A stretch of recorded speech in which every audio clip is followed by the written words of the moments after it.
Mahulog na ibon.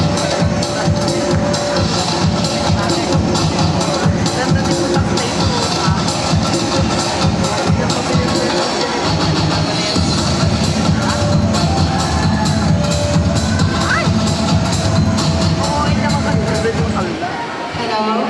Tonight, yes indeed, is the gathering of all the beauty icons and over here in Cavite, battling for one crown, one title. And as the pageant begins, there's a simple question that goes, who is the fairest of them all? And behind that question is the question of a true beauty. Let us all witness the metamorphosis of struggling caterpillar transform into the glowing, beautiful, gorgeous butterfly. Good evening, pinag-glamorous and spectacular evening to everybody.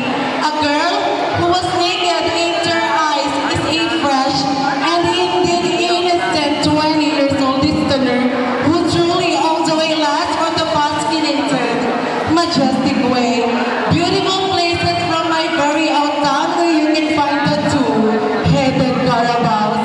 Yes, I came from Nuestra Adorada, Immaculada Concepcion, Municipality of Naguin, Province of Cavite, and I proudly truly belong to the McGrace Circles of Beauties, where brains and beauties are totally being collided. Well, my real name is Zane Louise Gatingan McGrace, but tonight, since this is a pageant, distinguished panel board of judges, ma'am, sir, and to all audience here tonight, please do allow me to sit by the name of your one and only, ang nag-iisang anak ni Miss Universe 1969, Miss Gloria Diaz.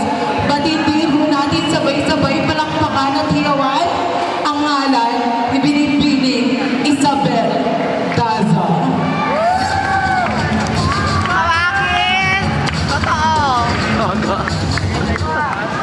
Isabel Daza na nag-iiwan lamang po ng mga kasabihang hindi ho bastos, hindi rin ho nakakatawa, ngunit isa lamang pong katotohanan na ang taong nagpapakataas ay siyang ibinababa at ang taong nagpapakababa ay siyang itinataas because we are born to be true, never ever to be perfect.